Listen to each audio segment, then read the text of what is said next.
Okay, I went a little live a little early. We'll wait for people to start coming in.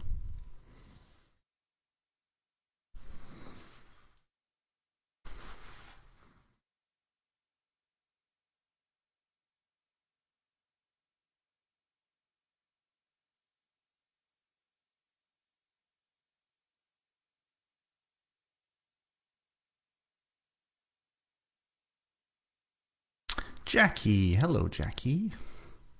I'm just gonna put this on my main page too. Where on earth are we here? How are you, Jackie? It's been a while.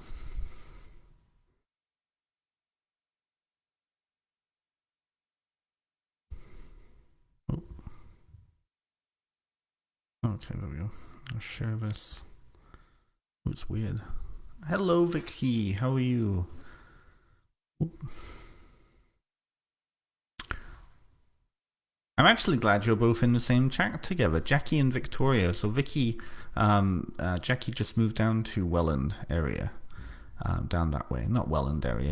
I know you're over in the Niagara there, but in the Niagara Peninsula. And of course, Jackie, Vicky here, Victoria here, interviewed me a couple of weeks ago on Fika on her podcast and radio show.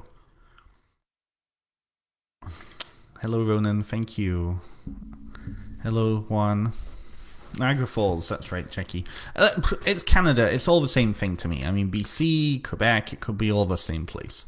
All feels the same. Let me just post this onto my Facebook wall. Come and join me.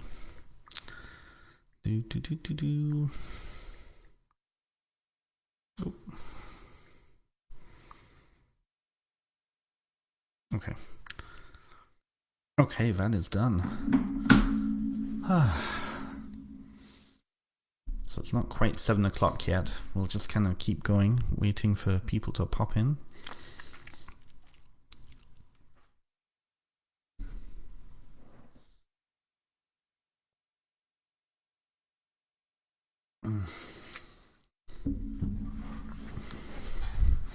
Oh, it was a good episode. I'm biased, totally biased here, but Vicky is a wonderful interviewer. So we had a really, really great discussion.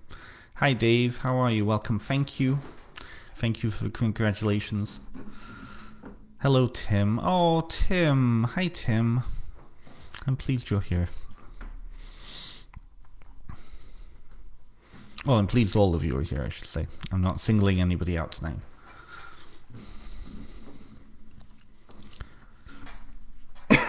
How's everyone doing in your parts of the world? Hi, Wade. Ooh.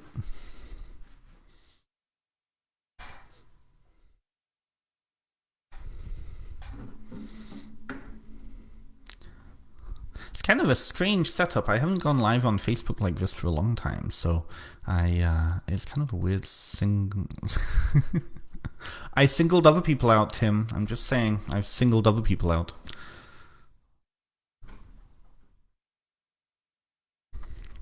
Finer than frog's hair here. Wonderful. Okay. Hi, Kerry. Welcome. Okay, now it is officially 7 o'clock, so we'll just wait a couple of minutes for people to start coming in. I hope everyone has a cup of tea or a cup of, well, not coffee. Coffee might be a little late for right now, but I hope everyone has a beverage.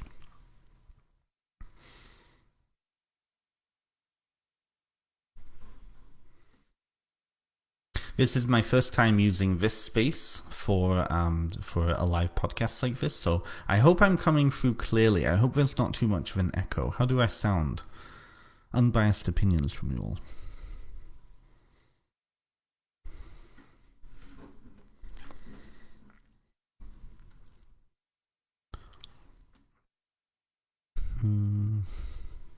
Sounds great. Okay, perfect. I started using this program called Voice Meter. So it's voice Meeter, and what it does is it's like a digital switchboard app. Which allows you to like move things around, use like change bass, change volume, and it's really made a big difference. For update's sake, Tim, it's about ancestor work. So it's about, and we will get into it. We will talk all about it. For those who may have only joined us today, I've had actually more than a couple of likes from the Llewellyn Facebook page and Instagram page. And so for those who may not know what it is, I'll certainly get into it. But it's on ancestor work, which is good. It I won't. I'll wait for another minute or so, and then I'll start. There will be a replay so people can catch up. But it's been a bizarre sort of day. It's a very strange day, to be honest. And of course, I'm having an in-person book launch later in September. So it's just a very weird staggering of events.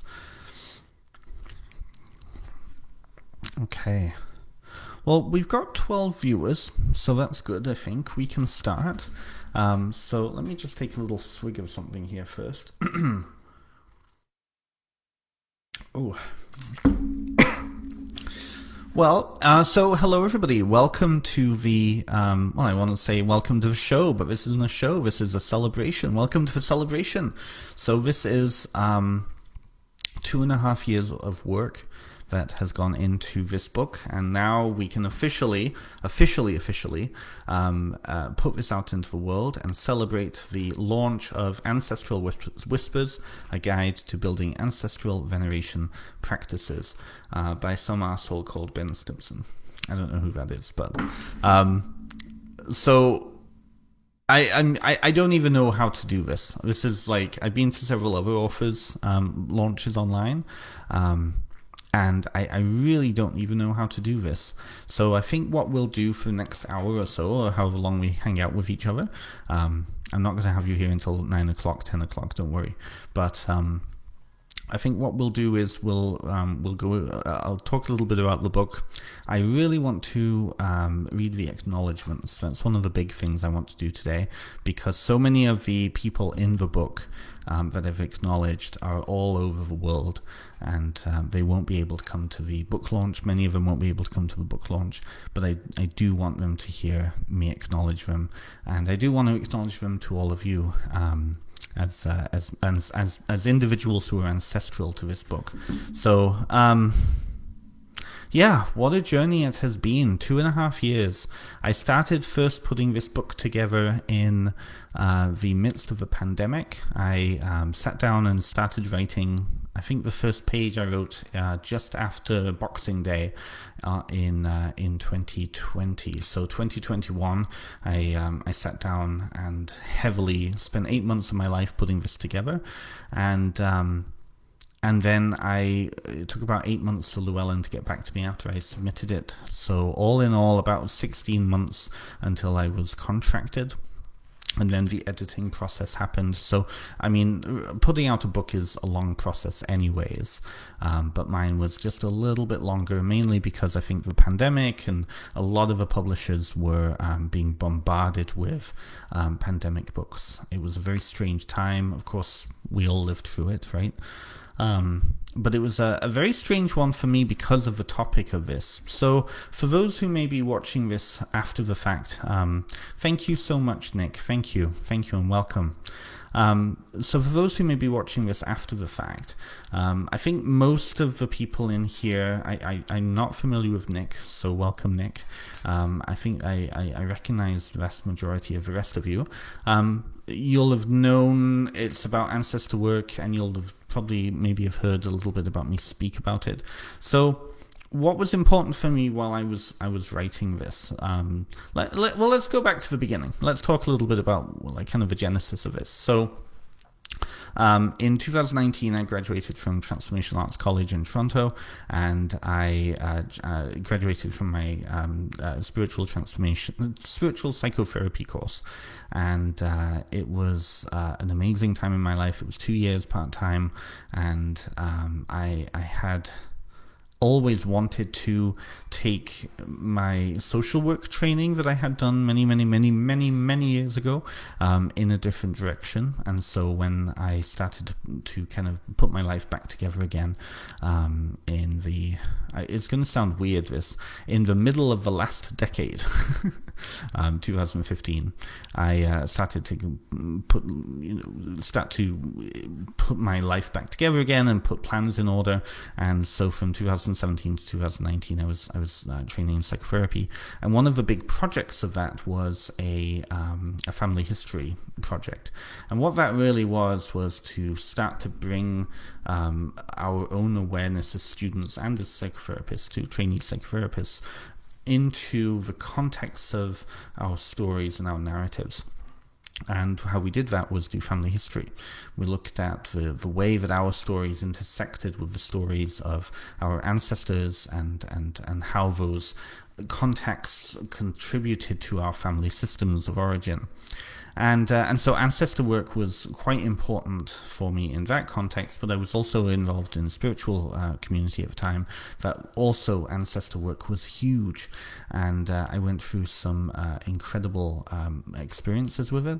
I do speak about that in the book, so I don't want to spoil that, but suffice it to say, in September 2019 when I graduated and it was time for me to start thinking about, okay, well, how am I going to go forward with this?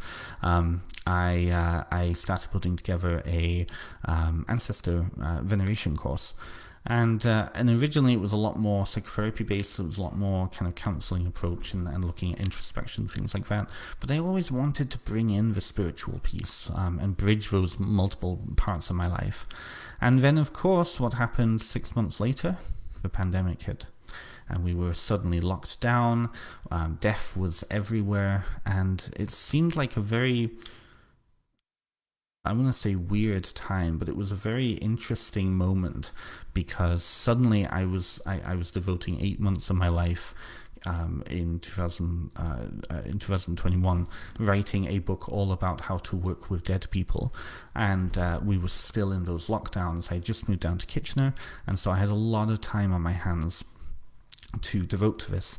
And so slowly kind of going through it, I wrote the first manuscript. And I want you to see the difference, just for those who might be interested in the evolution of a book and how much work goes into it, but also how it changes.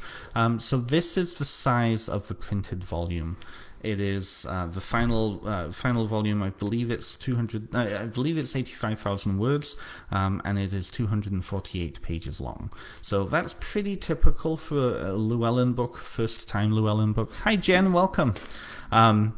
Which I'm just explaining, doing the explainy bits, Jen, just explaining to people the process of writing. So Jen is another Llewellyn author, and I think I've got several other Llewellyn authors in here somewhere, or several other published pagan authors in here.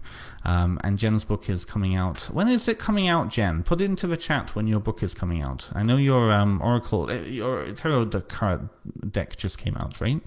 I'm so sorry, it's all kind of all over the place. Ariana is here, so Ariana is also one of the Llewellyn siblings or cousins, and their book came out last year. So both of you do feel free to put your own links to your own book in this too, and help support. So I was just explaining. There we go. Next year, later on, perfect. So so how I did it was I actually sat down and wrote the whole book first. That's not a common thing, although it's weird as I start to connect a lot more in with other authors. That seems to be a lot more of a common thing, but that's something I did. And I actually wrote 110,000 words. That's huge for a first-time book. And this is the actual first printing of that manuscript. So it's single page, but 110,000 words. And when I sent that in, my editor's first line was, "It's way too big, you need to cut out about 30,000 words." I'm like, okay, I can deal with that. So a lot of the things that were cut out are going to be actually in other projects and other things, so it wasn't wasted. But I sat down, finished it all, 110,000 words. And then over the next year and a half, it went through several rounds of edits until eventually it was earlier in this year. Yes, cuts. Oh, perfect. Thank you, Ariana. Perfect. And actually, if you so for those who are watching this later on, or for those who are in the chat right now, I actually interviewed Ariana on my podcast, my summer series, and so that episode is, I believe, the first episode. So go back and check that out, and we talk more about their book. Oh yes, absolutely, Kerry. Yes. So I had a lot of support. And really, I do need to make this nod here. So my supervisor at the time, clinical supervisor, Tiffany Larzik, who is also a Llewellyn author, and she's currently living the dream in Ynysmon on Anglesey in Wales, but she originally came from Kitchener, and she was the one who I sat down with originally to get a sense, because she's already had her own book published, kind of what the process was like, what would you do, what should you do, and this kind of thing. So she kind of helped me through the earlier stages of the process, and then I just went wild and I started writing. So it's a weird thing. It's a very strange thing to get into a headspace, and I've been asked multiple times. I think. Oh yes, well, anytime. I really love your book, actually. I mean, honestly, I love your book. It's a very strange kind of headspace when you're in writing mode, and I've been asked this by multiple people. I suspect all of the other authors who are in this chat right now have also had this happen, where people want to write a book. There's a desire to write. There's a desire to want to publish, but it's how do you do it? And I will be honest with you. I will be very honest with you. It was hell. Absolute hell, dragging myself to that computer and sitting down day in and day out. There was sometimes like a week or two sometimes when I didn't even touch this project. So it took me 8 months to write it, but really, if I had been getting it down there every single day, I could have probably written this out in about a month and a half, 2 months. But that's not how the writing process works. And I had a spiritual component to this as well. Yes. Yes, it is. Well, it is, right? But at the same time, like, there's a good reason, Ronan, why so many writers talk about writing and publishing in the same way as giving birth. I mean, I'm not a cis female person at all, but and I won't be able to go through that process of giving physical birth. But part of my spirituality, of course, is Druidry, and the way that inspiration is talked about, and the way that storytelling is talked about in quite a few spiritual traditions is in this way of gestation, is in this way of giving birth to the story in order to put it out into the world. It's a very animistic thing, and the pain that I experienced, and I suspect a lot of the other writers in our chat today as well, I don't want to speak for any of them, of course, but the pain is really that, first of all, putting the ideas into a form that is going to be presentable, because so much of our psychology is non-linear, right? Like, especially as a neurodivergent person myself, like, I think very differently than many other neurotypical people. And so trying to translate kind of all of those pieces into a form that's going to be able to be followed. I know Ariana posted on their own author page a few weeks ago about kind of the process of organizing, and how it's how they create Word documents and a plan, and all those Word documents is like chapter 1, chapter 2, chapter 3, and I follow the same way. A lot of times those chapters have shifted and changed. For me, my approach to this is to really break down all the concepts. So when I started to put this together, I first thing I did was I created an outline. And I thought, and the outline was more of a mind map. So I associated certain topics with other topics, and I built it up that way. And I think I did a good job. Oh, she, her, of course. And yes, it had to organically, from core centers, absolutely.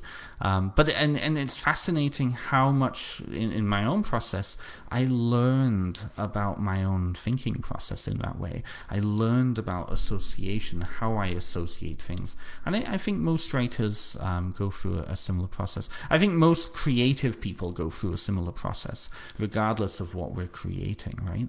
So it's a very interesting part of the writing process, but that can also come at an expense of, well, okay, this is how I think about it. Another part of the process is to think about how then other people are going to receive that. So that's some of the pain that can come in, is in trying to think a little bit differently, or educate yourself on how other people think, so that you can write to those other people, right?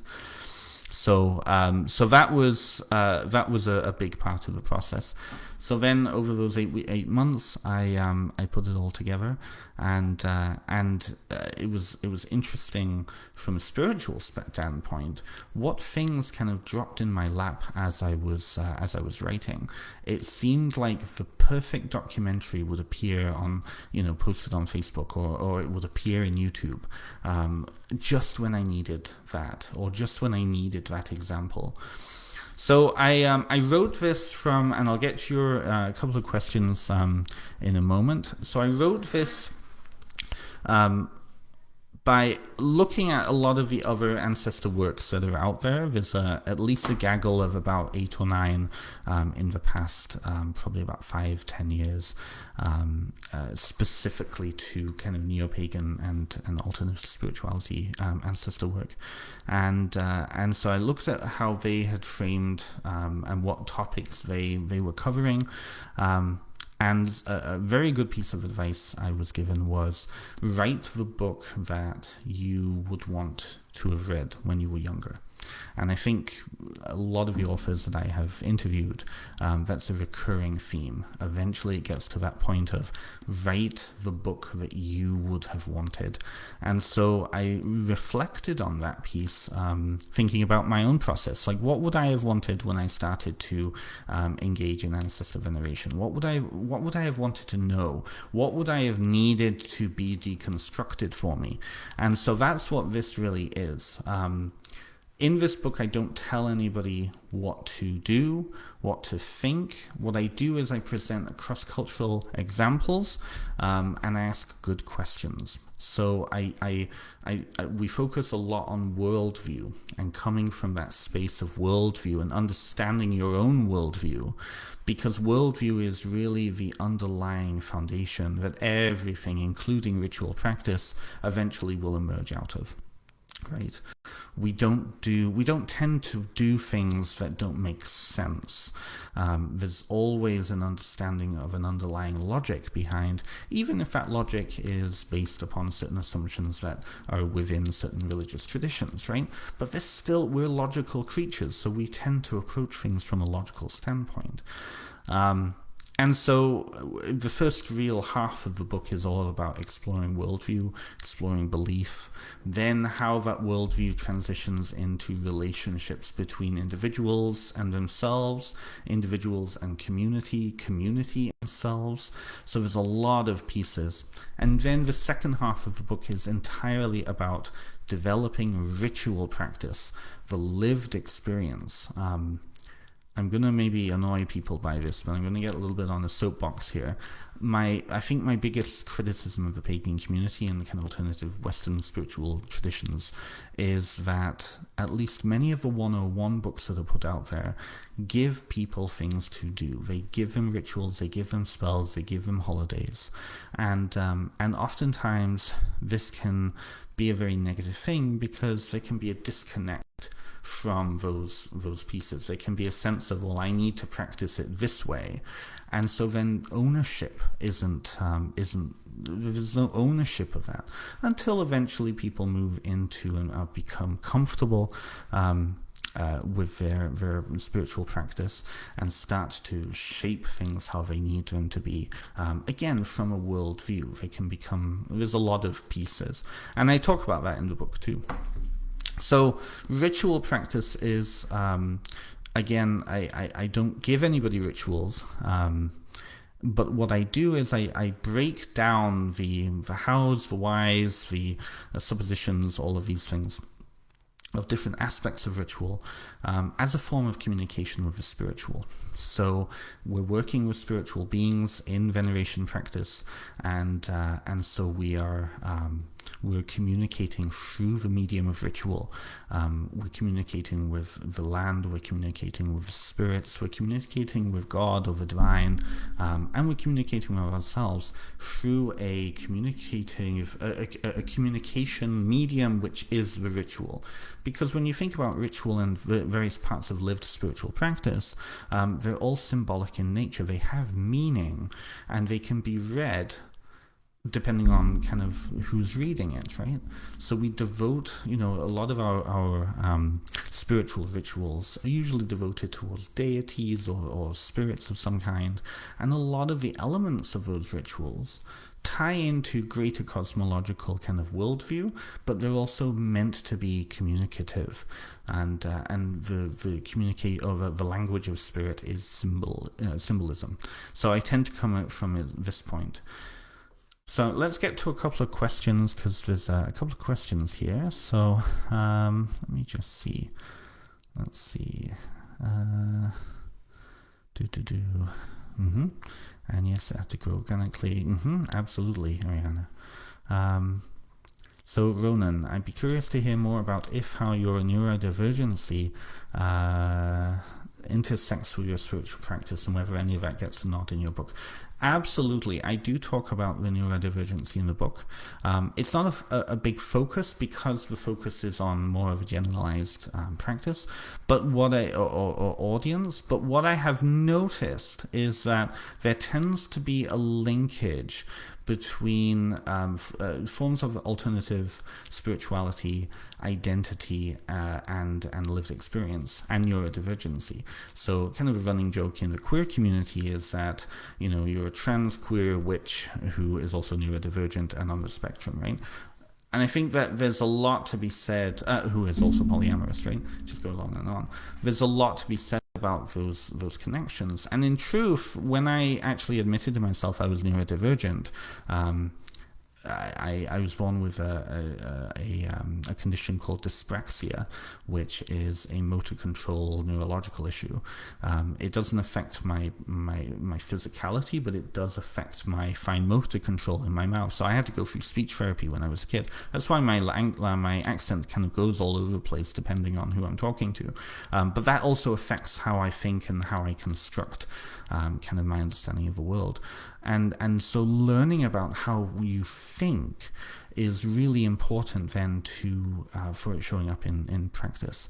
And for me, many of the gods that I work with and who I worship and venerate, they tend to be deities connected to liminality, to change, to control, all pieces that I've had to deal with in my kind of neurodivergent journey. It also, I think, is telling that I came out as non-binary when I was, when I finally clicked for me that I was neurodivergent. Suddenly I understood myself as non-binary, and that's been a big part of my journey over the past couple of years, while this book has also been coming out. So definitely there's a lot of pieces to that, Ronan. So let me just see here. We have, so is this a spiritual and natural magic? I would say it's both, Tim. So I don't talk explicitly about magic in the book, because magic is one form of a relationship with spirits. This is really about relationship to ancestors, and we also expand the idea of ancestors in this, but magic is just one form of a relationship, one way of working with spirits. There are many others. Divination is another form, communication is another form, gaining blessings is another form, and honoring is another form, right? They can often intersect with magic, but oftentimes in spiritual practice that's not necessarily the whole thing. So let's just see here. Who else do we have here? We have Matt Oren here. Welcome, Matt Oren. Thank you for joining us. It's good to see you. You did an amazing. Victoria says you did an amazing job of bringing the ideas across in a way that would be open to everyone while encouraging an individual process. Absolutely, and this is really it. This is about an individual process, right? This is not about following a tradition. This is about connecting in with tradition, but really forming your own relationship. I had to go to speech therapy in first grade too. That's right. You've talked about that, Matt, I think, at various places. Yeah. It's interesting. And it's interesting how much that lingers with us even, so many years later. Yes. Yeah, that is a coincidence. Interesting. Okay. You're all going to have to stop because I'm going to have to write another book on this. I'm really curious about this now. Thank you for speaking out in section. Okay, perfect. Has always been so connected. Nice to know that I'm not alone in that. Absolutely. I got to work with the little cows and the little farm animals. It was great, and it was little. Yeah, I loved it. And puppets. I love it. Thank you, Ronan, for that. Yeah, it's an interesting thing, isn't it? So the puppets, the relationship with puppets, right? That's interesting. I'm gonna have to ask you. I'm gonna have to ask you some questions around that. Puppets and poppets, maybe. But it's an interesting thing. One of the reasons why ancestor work became so important for me over my life is when I left the UK. So I want you all to imagine this. So my parents are English. They're from Manchester originally, and we moved to North Wales. And I was suddenly I was born in North Wales. That's where I'm from. That's why my accent is a little bit North Welsh, because my speech therapist was Welsh, right? When I was over there, the fact that I would be picked up by taxi to go to another local school to get speech therapy was not even an issue. Wasn't even none of my cohort even blinked an eye at that. And I left when I was about 8 years old, so it was a lot of these kids I had grown up with, right? And so I sounded like them, I spoke like them, and it was just Ben's just gone off for the afternoon, and that's, but just normal, right? And then I came to Canada, and I was away from my ancestors in the UK, I was away from my extended family in the UK, I sounded different, I looked different because, different hairstyles, all of this, right? And suddenly I was different. And for an 8.5-year-old kid to be different suddenly, 8-year-olds are not great at being welcoming sometimes, and part of I think in truth that's partly why Canada and I just didn't get along. I just never felt comfortable here, because I was bullied a lot when I was young, and being disconnected from homeland, from space, from ancestors in that way, the ancestors became story for me and not necessarily lived experience. There was no option of going down to the cemetery to visit Gran and Granddad's grave. There was no option of that, right?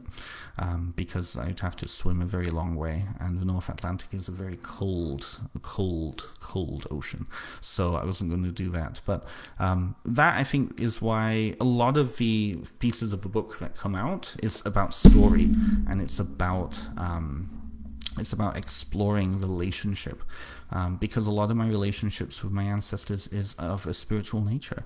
It isn't a physical nature. When I moved back to the UK, and for those who are just joining us who don't know who I am, I live in Southern Ontario and have for the past 28 years, but I am moving back to the UK next year, and then I will have a chance to actually go on pilgrimage to my biological ancestors, to my conceptual ancestors, to my affinity ancestors who are all over there. So I don't want to spoil too much because that's a really important part of the book. There are 2 chapters in this about expanding the concept of ancestor. Matt's partner Storm devotes a great deal of that in his book Satire's Kiss, around specifically queer ancestors. Ariana also talks about ancestral work from the queer community, through trans ancestors and affinity minority ancestors. So for those of you who are watching who are interested in that queer specific take, go and check those books out. Those are awesome. And I think, Matt, tell me if I'm wrong, you talk about ancestral work in A Psychic Witch too, right? I think. I'm not going to wait for you to answer. I'll just continue. But if you're still in the chat, do pop down there and pop a link to your book in there too. Feel free to share that too. I don't remember if I did. That's the other thing too. Thank you, Matt, for saying that. Yes. So after 2.5 years, I actually have no idea what's in this book sometimes. Somebody will quote something to me and I'll be like, that's really good. Where did you hear that? It was in the book that you sent me. Oh! So it's fascinating. After 2.5 years of working with a piece of material, you actually get to a point where you just have to put it away and just leave it for a while. And then suddenly it's like, I have no idea what I said in that. All right, let's just check in some questions here. Let's see. Right, so Tim, I will answer that question for you in private because that's a much bigger discussion. Okay, so what I'd like to do is I'd like to first of all do some acknowledgements here. So I would like to acknowledge that I am situated on, I was situated on the Haldimand Tract, which is the traditional territory of the Haudenosaunee, Anishinaabe, and the eradicated Chinonton peoples. Where I'm living right now, I happen to be living quite close to the two bands and the traditional homeland of the Chippewa, specifically the Chippewa of Chippewa of Sobel and Chippewa of Cape Croker, and that's really important to acknowledge where I'm situated right now. Even though my own background, my own ancestral lineage is all the way on the other side of the ocean, I am sitting on landscape that is connected to the lived ancestors and the living ancestors of the indigenous people of this place. I also would like to read, hello Trav, welcome. I would also like to read the acknowledgements from this as a way of thanking those who are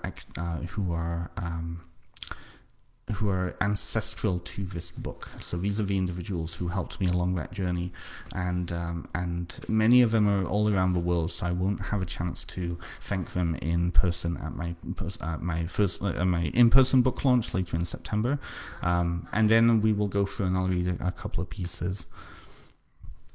Absolutely, Kerry, absolutely. So I'm just going to read this whole thing, mainly because I think this is one of the majorly personal pieces in this. There's a lot of myself in this book, and this is devoted to those people who helped me along. So acknowledgements. As we embark on this journey, the concept of relationship will come up again and again. Just as we are the product of relationships between our ancestors, so too are we products of the many relationships we have in our lives.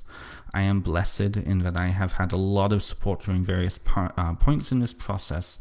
These friends and teachers have been there to listen, challenge, offer feedback, inspire, and give encouragement along the way. They are my lineage of teachers that contributed to this book. My absolute gratitude to Tiffany Lazek, who has been a teacher, mentor, landlady, and friend at various parts of my journey. When I decided to take the leap and start this journey in late 2020, Tiff gave me valuable advice from her own experience. To our friend and colleague, Kerry Lee, who was a major presence of inspiration and encouragement, and was always there to offer wise words and gentle pushes. To the community of students who embarked on the journey in Ancestral Whispers, the course, Gail, Cecilia, Martha, Jackie, if Jackie is still with us here, Anita, Krista, Josie, and Larissa. We shared a lot of laughter, some tears, and many aha moments over the span of those intense weeks. So before I wrote this book, I actually developed a course, and that course eventually led to this. And so that, oh, Kerry is here, wonderful, thank you. Thank you for joining us, Kerry. To my former godfather in the Lukumi tradition, M. David Goodwin, Oshunike, and the guiding hand of his tutelary Orisha Oshun. While I did not initiate into Lukumi, the experiences that he facilitated form an important cornerstone in my personal practice. A big nod to my former godfather's partner, who supported and put up with us both while living together as roommates. And that was a quite intense 2 years of while I was doing my psychotherapy training, and living with a living spirit like an Orisha, and the priest who serves her was a powerful experience in my life. You go and get your dinner plate, absolutely, Kerry. Also to the staff of Wordsworth Books, where I will be doing my my in-person on September 30th, my in-person book launch. To the staff of Wordsworth Books, the bookstore in Uptown Waterloo that I worked at during the bulk of writing this book. To owners Mandy and Dave, who seriously educated me about the book-selling world, and my fellow co-workers who listened with enthusiasm as I talked about this project. Similarly, my co-workers Michelle and Alyssa, who I worked with at Little Bakery in Ancaster, Ontario. And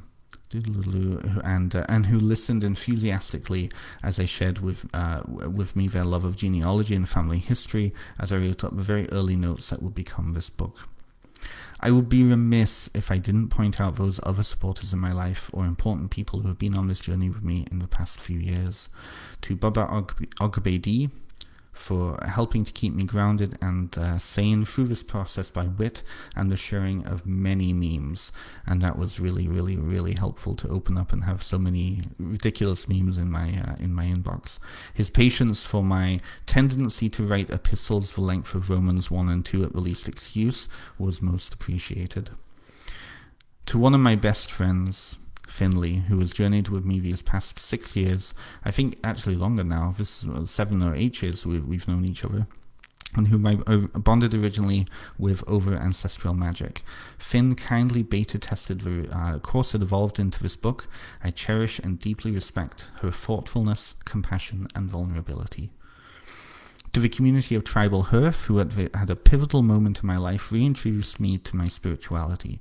Alison, Gomer, Tracy, Fallon, Rebecca, Wendy, Alagonda, Connie, Jessica, Brian, Robin, Edmund, Jinx, Mars, Raylin, Jim, Bryce, Misty, Sandy, and Barry. I wish to thank Adam particularly for being the architect of the rituals of Tribal Hearth and for being an exceptional polymath and spiritual worker. I respect each of you deeply. You have affected my life in ways you'll never fully know, and the Tribal Hearth experience came at a time in my life when I was truly lost. The Tribal Hearth experience gave me community that tasked me to be their seeker, and I sought. Part of that seeking led me to writing this book. I also want to acknowledge that while developing the many revisions of this book, I relied heavily on my queer practitioner friends for reassuring words and inspiration. These are some of the closest people who I'm really, really connected with in many different ways. I'd like to thank Clinton Byrne, Dakota Goodrich, Chris Lung, Avon, Erin Bradley, and so many others. Your presence in my life is something I treasure, and I've grown from knowing each of you. In a similar feeling to fellow authors who made me feel welcome in the community, particularly Mara Starling, who I know it's about 2 o'clock in the morning, 3 o'clock in the morning over in the UK, so I don't expect that she's here right now. But I would also like to thank Morgan Daimler, who I believe still is in the chat. And I'd like to thank you for your pep talks and frequent sage words of advice. And I also, to all of the authors who wrote endorsements for me and encouraged me along the way, I thank you all, particularly Matt Oren, who is, if Matt's still in here, wrote a beautiful, beautiful endorsement for me, and I truly appreciate it. And in fact, I would say I appreciate all of the authors I've connected with. There is a real camaraderie, although there's a lot of drama in the author community, and let's not lie. I would say that all of us know what it's like to put something out like this. And well, there you go, Matt. What can I say? No, actually, sorry, Matt. I just added that because I know you're here and you're listening. That's why. I just added that. But I do want to thank you on a personal level for being here, and also the fact that your endorsement is in the book itself. It is in the endorsement section. So thank you, Matt, for not only coming here, also thank you, Morgan, for coming, and for your endorsement as well. This is the weird thing. When writing this out, I wrote these acknowledgements almost 8 months ago now. So a lot has happened in the span of the past 8 months, and I've gained a lot of connections and friends in the author community. And like I said, we all know what it's like to put something like this out. The pain, the judgment, the bizarre feelings that can come up sometimes. And so let this stand as my acknowledgement of all of you I've connected with and who has given me advice and really welcomed me into not only the Llewellyn family, but also the pagan author community as a whole. There's a couple of other pieces talking about Llewellyn. So I would like to thank the team at Llewellyn Worldwide for shepherding me through my experience of writing my first book, my editors Alicia Gallo and Hannah Grimson for their excellent guidance in the revision process, my publicist Marcus Ironwood, my copywriter Alicia Bjorkland, and Bill Kraus, Shira Takbu, Tom Lund, and all of the other team members who worked on this project. I would also like to thank the sensitivity readers from some of the communities who spoken of this in this book, and who graciously took time to read the manuscript and offer opinions on appropriateness of characterizations. Thank you all. And finally, and most importantly of all, I would like to thank my parents, the lineage bearers of my ancestors. Through some turbulent times in my life, they have never abandoned me. It is from their lips that I heard the stories of my grandparents and great-grandparents. While they may not understand my personal spiritual beliefs, and they don't, but they appreciate my deep interest in our family and our ancestral story. My mum sat down with me often as I asked about the family stories, and my dad added all of the missing bits. My mum is one of the strongest women I have ever known, and my dad is one of the most creative forces in my life. And in writing this book, I hope to honor both my parents and also our shared ancestors. So that is the community that I had while writing this book. And that old phrase, it takes a community to raise a child. Well, this is a child, and a community helps me raise this out and create and form and birth it. And now I'm ready for it to go to college and leave me alone for a very, very long time. So it's a weird feeling. I do want to let me just say I'm holding back tears myself, actually. Let's just check here. Okay, perfect. It is a very strange thing to put together something like this because of the emotional roller coaster you go through. This is my very first. This is my first of hopefully many, but the feelings that come up, the sensitivity that comes up, the vulnerability that comes up. It's really one of those bizarre things. I was not connected to this 6 weeks ago. I was just ready for it to be out and done, and I wasn't feeling excited. The closer I got to it being released, the more excited I got. When I was starting to interact with some fellow authors who I've looked up to and respected for so many years, and actually get to know them on a deeper level, it was an incredible feeling. And absolutely, Matt, yeah, people don't understand how much emotional work goes into writing. I remember, I think she'll be okay with me saying this, but I remember I was having a very vulnerable moment about 5 months ago. And I was getting this weird imposter syndrome coming up. And I remember I sent a message to Mara Starling, whose book For Welsh Witch has been out came out last 18 months ago, something like that.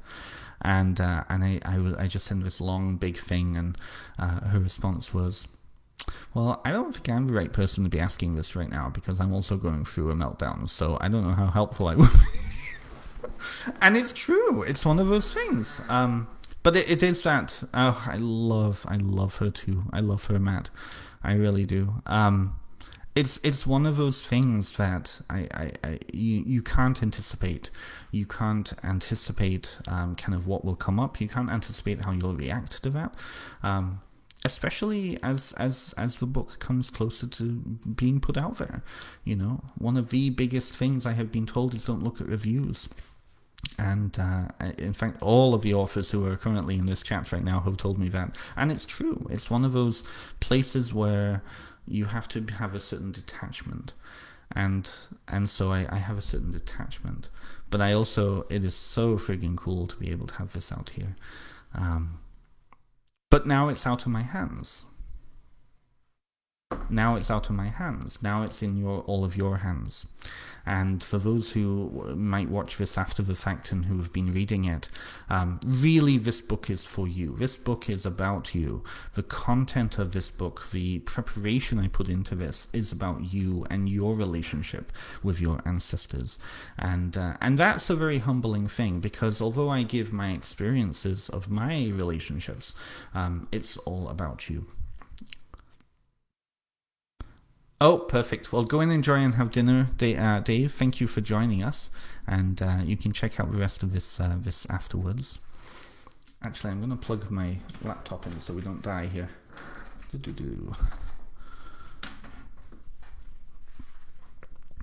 Wonderful question, Matt. Thank you for asking. So Matt asked,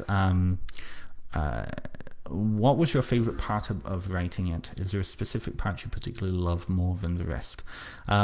One of the favorite pieces about writing it was how much I grew from writing it. There were being forced to write something for somebody else in mind, and going through breaking and deconstructing such a massive topic like ancestor work down. It forced me to really question some of the deeply held pieces I had, or some of the assumptions that I had that I hadn't really deeply thought about. I think that's in truth, that's the piece there. So I actually grew, my relationship with my ancestors actually grew. I realized how many things I relied on experience for and that understanding of. I understood how for some of my pieces it was mostly like an armchair sort of musing, right? I hadn't really put it into practice. I hadn't really thought about it in an experiential way. So there was one in particular, this idea of pilgrimage. So let's see here, chapter 16 is all about pilgrimage. And pilgrimage in ancestral work is going to the places of the ancestors, whoever your ancestors happen to be. And I realized that the vast majority of the pilgrimages that I had was through memory, was through non-physical spaces. It was into story and into like story landscape, right? And so, there was one piece of pilgrimage of idea, that idea of being able to go into an idea and go on a journey through that idea, even if it's not physical, right? So that really gave me pause, but that actually got me really excited for my own journey coming up. Oh, thank you, Ronan, for coming. Thank you so much. Thank you. Thank you, Liam. Thank you for that. So I'm moving to the UK next year. It is one of the things that I am doing. I'm actively putting that into process, and I realized through writing this how much of my story is linked with that landscape.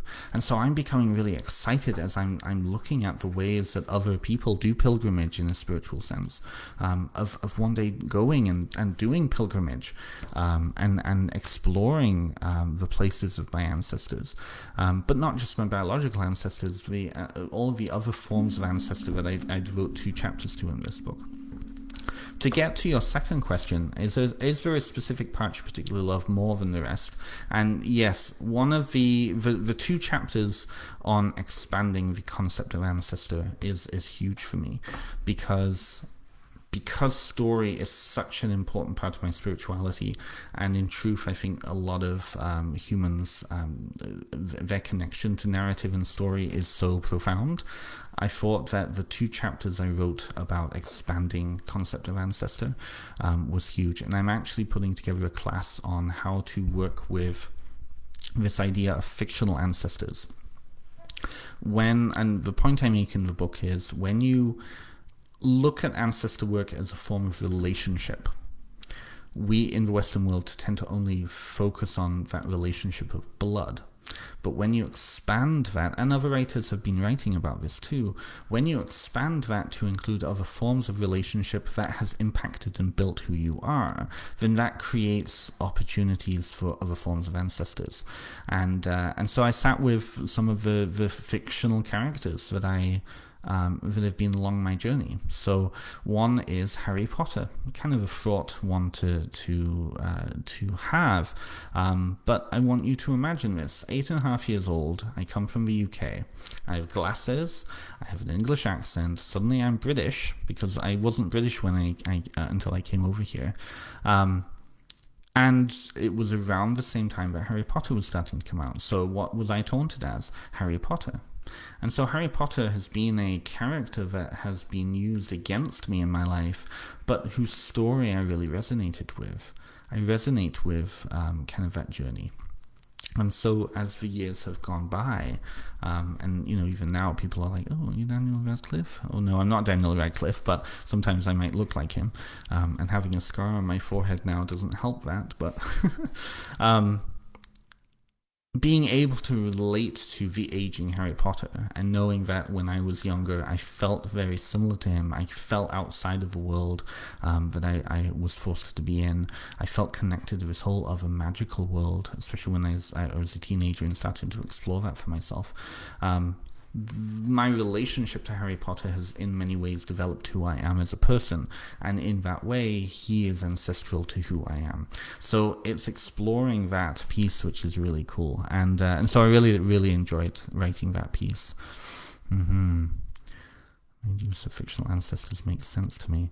Oh, thank you. Well, and I still the Esoteric Book Club is here. We're actually going to be releasing my conversation with Jason coming up next week sometime. So that and we get into that idea more of that fictional ancestor work, but that also includes others. So like conceptual ancestors, the idea of mythological ancestors. Now, this is a very, very ancient one, but if you look at most ancient peoples, there are individuals, mostly the nobility, mostly priests, who are said to be connected to or descended from mythological characters.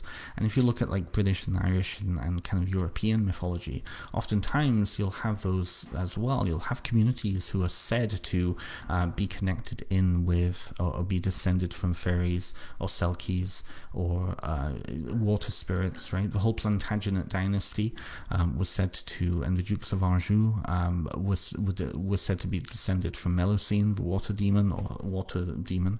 And so then what is that family's relationship to that mythological ancestor? And so that was a really cool part. I'm really looking forward to that. And I go in much greater detail in the book around that. Or Nephilim in traditional craft. Exactly, Matt. That's exactly it. So then as part of that relationship, like that spirit work becomes ancestor work, right? It becomes an interesting piece. There's some interesting then connections with, say, house deities, like the Roman Lares, the Slavic Domovoi, even brownies in the Scottish and kind of northern British context, right?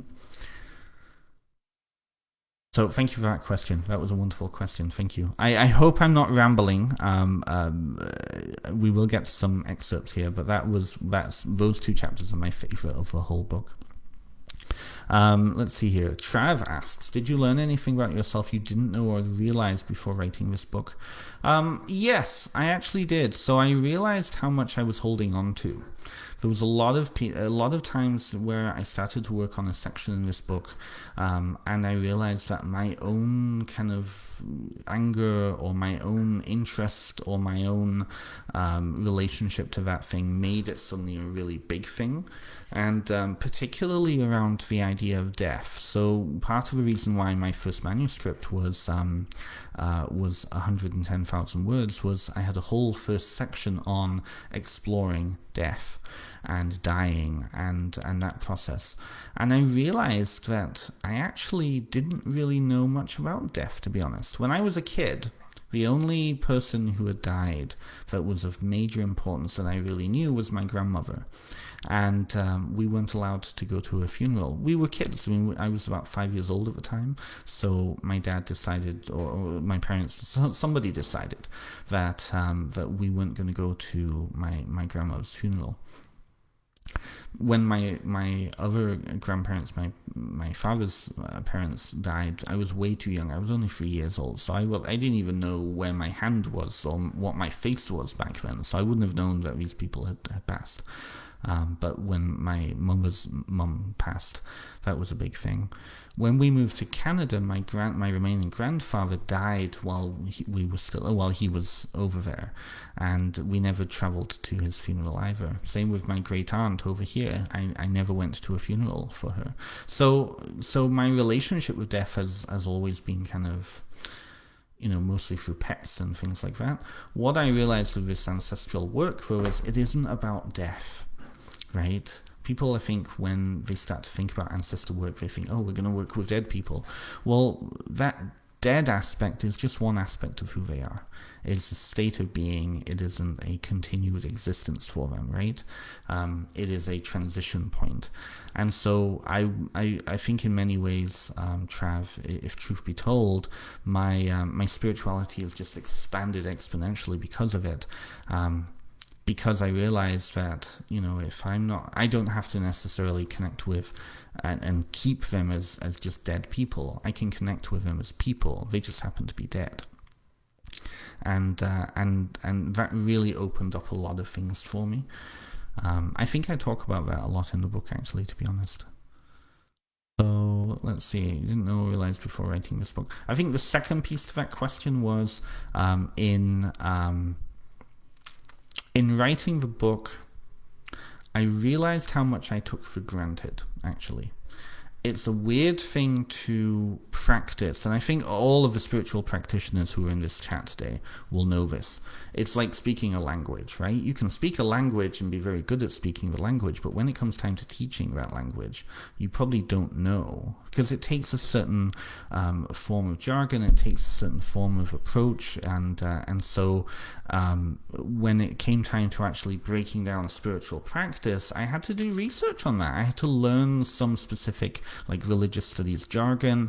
I had to read what other people were saying and how they were framing that. Matt's book, Psychic Witch, was a good resource for that, because Matt does a really good job of breaking that down. I had to look at some of the books by Christopher Hughes or Jenna Telendrew or some of the other practitioners out there who break down those spiritual practices, just so that I could then be like, okay, so they have this piece here that I was missing. Okay, I know how to write that now, right? And even when I was going through the editing process, Alicia and Hannah were very good at pointing out, well, you've talked about this. I think, what was the example? The example was, how do you work with ancestors who are not great, who are not healthy ancestors? You should really talk about kind of dangers, right? Which, of course, absolutely. And I didn't know why I didn't put that down there. But it was because it's a lived practice for me. Because it's a lived practice for me, I know not to do certain things within my lived practice. And so for me, it's just out of sight, out of mind. Well, I just don't I just don't invite, like for example, I don't eat food that's fallen on the floor, because in the tradition that I practice, that's a sign that the ancestors wanted that. So what am I doing when I'm eating something that the ancestors have claimed for themselves? Well, I'm fucking up that kind of, the distinction between life and death. Well, I don't want to do that, and I don't want to bring that energy into my life, right? Same with, I'm not going to honor my ancestors as spirit guides in my spirit guide tradition, because there needs to be that sort of professional, at least in the spiritismo that I practice, there's an understanding that spirit guides has a certain detachment in order to do their job, right? So there's a lot of pieces that I just didn't think about when I was putting pen to paper, because it was just so background for me. It was so foundational for me that I wasn't even recognizing it when I was thinking, right? So I hope that answers the question, Trav. Let's see what else we have here. So we have here, so Ariana says, I can connect to them as people, they just happen to be dead. Exactly right. Yeah. That's one of my favorite parts of my book, No One Talks About, so thank you. Yes. Yeah, it takes, honestly, Matt, I think that, especially for neurodivergent people, and I think this is where the neurodivergent piece comes back in. I know Ronan's no longer with us right now, but that neurodivergent piece there is, I need things broken down and mind mapped so that I can understand them. And so doing that while practicing this book and writing this book, it helped me to understand ancestor work on a much more broader level. When I could understand that piece, I could recognize that in other traditions. So I had some amazing conversations with people from traditions I wasn't even connected with. And it was like, oh yes, okay, yeah, we do that in our tradition too. It actually helps me to see the similarities and accentuate the differences and why those differences are important. And so from cross-cultural analysis piece, that was huge. So Matt says here, my discussion of how ancestors, mediumship, and reincarnation can be simultaneously true from a craft point of view. Yes, absolutely. I'm glad I'm the only person who has this problem. When I write classes, I have such a hard time because I just assume everyone thinks like me. Yes. yes. And it's a very humbling experience, because I think there's a certain level of need to understand the market. And so for anybody who is interested in writing, and I've had this conversation with quite a few people over the past couple of months, and I suspect Matt and Morgan and Ariana and many of the other writers here have too. People want to know, how do you get published? What do you do? And one of the big pieces is you have to do your research into the publisher, and who you're interested in publishing you, because they're not all the same, and they don't have all the same sort of approach to what they want to publish, right? But you also have to see kind of what those books on the market are already doing. I used to work at a bookstore in Uptown Waterloo, well, the place I'm doing my in-person launch at, and we would get people who were self-published come in all the time because they had a really difficult time finding a publisher. And when you looked at what their book was, it was a masterpiece of one person's vision of that topic. But that's the trouble. It was their vision only of that topic, and it wasn't accessible oftentimes, right? So a good editor is going to really point those things out to you. And I think, oh yes, of course, thank you so much, Matt, for coming. Thank you so much. And as Matt is heading out the door, I hope everybody here will go and look at his work. Psychic Witch and Mastering Magic. Really, really excellent work. Thank you again, Matt. Have a good rest of the night. Yeah, there needs to be some understanding of what the market is looking for, right? And I think also as you progress in your writing style, you will also attract the people, and you'll learn the culture of that particular kind of community that you're writing towards, what their needs are, what they want. With this, I was very intentional that this wasn't going to be a 101 piece. I don't treat my readers like that, but I also think that just like the process of me connecting in with the dead because of the pandemic, I feel like a lot of people have thought about many of the pieces in this book, and so then I don't need to point those out right? It's not my job to then point certain things out because it's been in the culture and it's been saturated in the culture. And so in that way, it took relief off of me so that I didn't have to educate. And in fact, I don't see myself as an educationalist. This is an open dialogue. This is a conversation between us. And I'm assuming a lot. But I think that assumption is based on the research of looking at what kind of conversations are happening in Facebook groups that I'm part of. What are some of the conversations that I'm having with friends? What are some of the conversations that other writers are having with their audience? Right? So there's a lot of pieces to that. Thank you, Jackie, so much for coming. Thank you so much. Thank you. And if I think we're going to start bringing the conversation to an end very soon, so that if other people have to go, they can go and get dinner. But thank you, Jackie. Thank you, Matt. Thank you for some of the other people who have popped out. So Jason says, I'm so glad you didn't write it as a one-on-one type book. We need more intermediate and advanced level books on magic and spirituality. We do. We also need those 101 books too. But I think that we need those 101 books that are not going to just give something like a tradition to follow, unless it's a specific tradition, right? But I do think that we need stuff that you can read after you've read the 101 books, right? You know. And I mean, certainly this is not the end. There are many deeper pieces to ancestor work.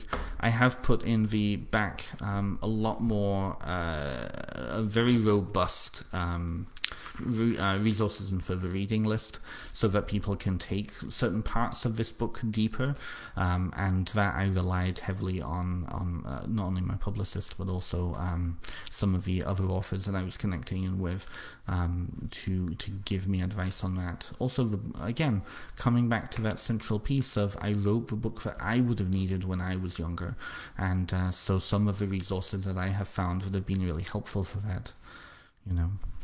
So what's Travis saying here? Interesting point on guides not being ancestors. I approach it exactly in the opposite way. Perfect. But I notice that I blur professional and friendship lines in life, or maybe not blur, but allow crossover. Right. Yes, and that's the other thing too. I think I learned was in looking at all of the other culture, or many of the other cultures that I looked at.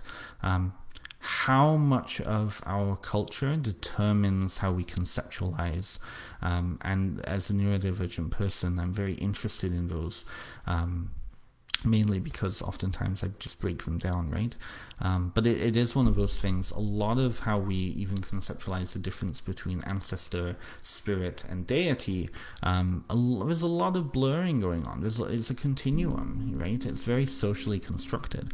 And so I one of my goals with this book, and one of my hopes, is that people really question their beliefs and really question those assumptions and those conceptions for themselves, because then that's going to play into when you build a lived spiritual practice.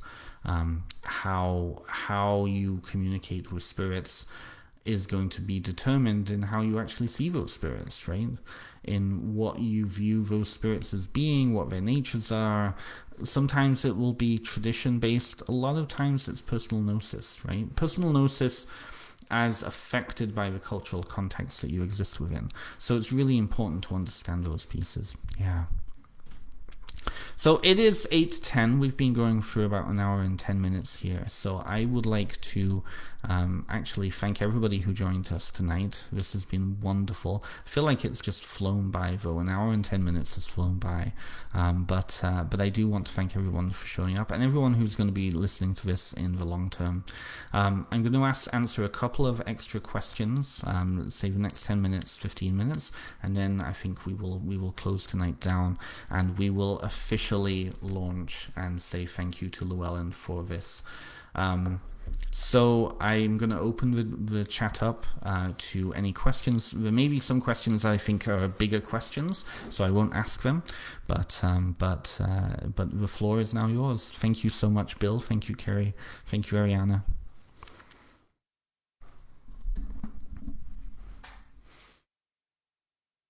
So does anybody have any extra questions that they would like to ask?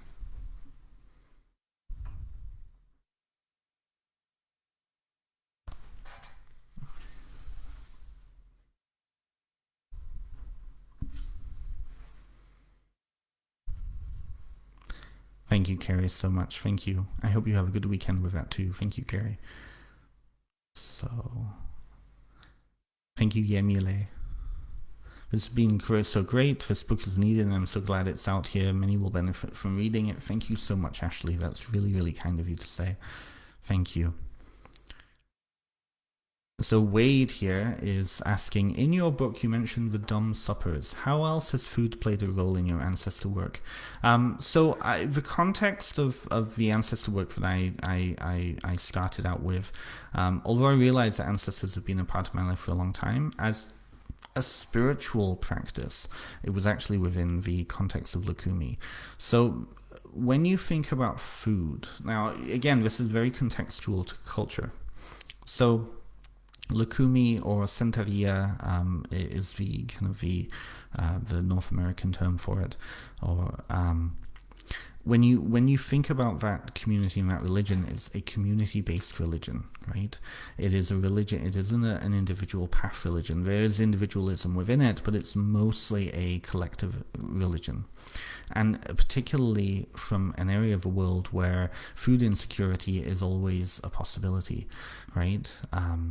And so food is a very powerful sacrifice in these traditions. Food is a very powerful form, and I would say that goes for most cultures around the world, most pre-modern or early modern cultures around the world. Food is life, right? So when food comes into your practice,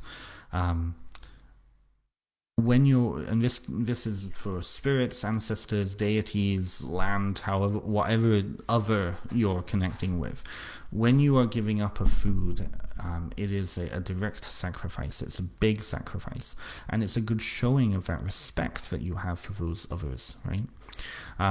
And so in Lukumi and quite a few African traditional religions, food is also a sustenance. So in giving food to your ancestors, you're giving them sustenance, you're giving them energy, right? So one of the easiest and most simple ways of ancestor veneration in the world is to offer a plate of food to the ancestors, usually set off in a place that is dedicated to them. Oftentimes in some cultures it's burying, so that the food is underneath the ground where the ancestors are understood to dwell. But it's that it can become that community piece too. Oftentimes in Lukumi, a lot of the food that is offered to spirits is also shared with the community, and so like bull sacrifices or sacrifices of animals, the food is not left to waste. It's not like you just set the food aside and let it rot away. The food is then shared with the community, or the spirit will come down and share that food with the community. You look at other religions around the world. Hinduism, which is one of the traditions I followed, is also a big one, right? When you are offering food to a murti, to a deity, that food is blessed, and you then consume that food, and so there's a ritual relationship going on. So Wade, I would say that food is huge. I think it's also an intimate piece too, and I speak about this in the book too, is that particularly in like Western ancestor work, I think one of the most intimate things you can do is prepare food that you knew your ancestors once ate themselves, because it's a multi-sensory experience. You can put yourself into that moment with that ancestor. You can experience the taste that they had. You can experience the smell that they also smelled. And learning even the preparation techniques can also give you great insight into the lived experience of that ancestor, or those ancestors, right? This is why I love living history museums. Because they give us that glimpse of the past, and the past is often where we see the ancestors as living, because that was when they lived, right? So I think that it can create it's a bridgehead to intimacy and to relationship. So I hope that answers that question, Wade. I think there's also a really cool tradition going on where people are leaving as like a legacy one of their favorite recipes on their gravestone. And I think that there's a book, a cookbook. I know that there's somebody on TikTok who goes around and collects those recipes and cooks them. And again, like, how intimate is that, right? So that's how I would answer the question, Wade. I hope that answers the question. Trev, thank you very much. So Jason from the Esoteric Book Club asks, where is your first pilgrimage destination when you move? When I move, there's a very particular place in North Wales that I want to go and visit within at least the first month, in Llandudno, in the Great Orme. It's a headland right on the very top of mainland North Wales, and I've always had a connection with it. I don't know why, but to me that represents kind of the place that I'm heading when I'm over there, and I shall go and I shall present myself to the land again, and hopefully be welcomed home. So that's one of my major places. I also want to go to Canterbury Cathedral. I went there 13 years ago now, and I lit a candle to my grandparents. And that's a real special place for me as well. It's one of the most ancient buildings in all of the UK, and certainly as a centre of spirituality for the UK, it's very important. So I really, really want to go there. But there's tons of places. You'll see. Oh, I can't wait. Let's see here. Kerry says, after your book is out for a while, can you give a follow-up talk like this for questions we have after reading it? So, Kerry, actually, thank you for that segue. So, I haven't put it out there yet, but in the next week or so, I'm actually going to be putting together a reading course. So I have, Ancestral Whispers came out and emerged out of a course that I did a few years ago. I've actually revamped that course so that we will go through this book chapter by chapter, section by section, and we will, as a group, we will work through the material. So that will probably be a 12-week course, working through the material. Each week we will meet to discuss that chapter and the work that we've done, and so it will be almost like it won't be a therapy session, but it will be a community session that we can come to. So that we will I have on the radar. And how can we access that course? So that course will be through Zoom. So when I put all of the stuff together, I just need to put it on my website and get it set up. So we'll be meeting through Zoom. It will be probably 7 p.m. on a Monday or on a Thursday, and we will meet for an hour and a half, 2 hours, and there will be a cost. I don't know what the cost will be, but because it'll be 8 or 12 weeks, it'll be a little bit higher, but it will give you that space, and there will also be other components as well. Like, we will talk more about the process of death, how death is conceptualized, and how that makes us feel, because a lot of times people are awkward when it comes to ancestor work because of that piece around death, right? So yes, so look, like my page here, check out my website. I will be giving updates on that in the next month. That'll be 7 p.m. Eastern time. Yes, exactly, yes. So let me just see, is there any other questions here? Okay, last call for any questions, and then I will let you go for the evening. Actually, I'll do a plug for some of the other things too. So I have one of the major pieces that I love is folklore. That's one of my major academic interests, and I'm putting together a 13 or 16 week. It'll be a good 3 or 4 month long course on British and Irish folklore. I've already done it once before, and it was amazing. I really had a great time with that. So that will be again similar. We'll probably meet on a Monday or a Thursday every week, and for a 2-hour lecture on a particular aspect of British and Irish folklore, and mostly British because that's my background, but some Irish brought in as context and as connection, and I will also give examples of other resources that people can connect with. So I will also have that too. So just keep an eye out over next week on my Facebook page here. Okay, I'm not seeing any other questions. I just want to say thank you so much for everybody who has come, everybody who's popped in, and to congratulate me. I really want to congratulate this book. This book, again, 2.5 years of synthesis, of creation, and finally it's out. And it's a little bizarre, to be honest, that it's out, but it is out in the world. And I am now on to my next project, which is a follow-up, a sequel, and hopefully it won't take 2.5 years for that to come out, but it will probably take at least 18 months to 2 years. So keep an eye out for that. Apart from that, if you haven't liked my Facebook page, please do like my Facebook page. Go and like the Facebook pages of some of the other authors who've popped in here today, or all of the other authors who've popped into here today. That's really important for fighting the algorithm. In the meantime, thank you so much, everybody, for coming. I hope everyone has a wonderful weekend wherever you happen to be. If you're watching after the fact, thank you for listening and being with us for an hour and a half. And I look forward to connecting with each of you in other ways. Thank you so much, and have a good rest of the night, everybody. Thank you.